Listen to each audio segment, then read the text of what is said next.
కర్నూలు జిల్లా ఎమ్మిగనూరు వ్యవసాయ మార్కెట్ యార్డులో జరుగుతున్న అవినీతిని వెంటనే అరికట్టాలని డిమాండ్ చేస్తూ సిపిఐ నాయకుల ఆధ్వర్యంలో మార్కెట్ యార్డు ముందు ధర్నా చేపట్టారు. చుట్టుపక్కల రైతులు మార్కెట్ యార్డులో వేరుశెనగను అమ్ముకోవడానికి వస్తే వారి వద్ద నుండి అవినీతి పెద్ద ఎత్తున జరుగుతోందని ఆరోపించారు. ఏజెంట్లు రైతులు తెచ్చిన సరుకులో కూడా తూకాలలో మోసం చేస్తూ రైతులను మోసం చేస్తున్నా అధికారులు కన్నెత్తి చూడకపోవడం దారుణమని అన్నారు.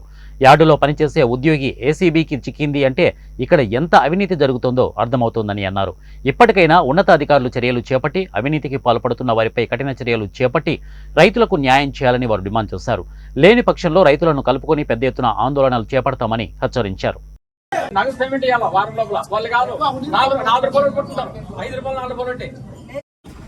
ఎమ్మెల్యేలు వ్యవసాయ మార్కెట్ లో అవినీతితో రాజ్యమేలుతున్నటువంటి అవినీతి ప్రక్షాళన చేయాలని చెప్పి ఇవాళ సిపిఐ నాయకత్వాన్ని ఇవాళ ధర్నా కార్యక్రమం చేపట్టడం జరిగింది. ప్రధానంగా రైతులు తీసుకొస్తున్నటువంటి వేరుశనగ విత్తనాలకు సంబంధించినటువంటి విషయంలో అవినీతి పెద్ద ఎత్తున చేస్తున్నారు. ఈ టకాటువంటి బిల్లులో కూడా 2% కమిషన్ వేసి వెనక సైడ్ కార్బన్ లేకపోతే 4% కూడా కమిషన్ తో రైతులు మోసం చేస్తున్నారు. అదేవిధంగా ఇక్కడ ఏజెంట్ల వాళ్ళు మొత్తం కూడా అమాలీలు కొనుగోలు చేసినటువంటి బిల్లులు కాకున్నట్టు వాళ్ళ యొక్క పట్టిలో కూడా మొత్తం కూడా పట్టిలో డబ్బులు పట్టుకుని కూడా రైతులను మోసం చేస్తున్నారు.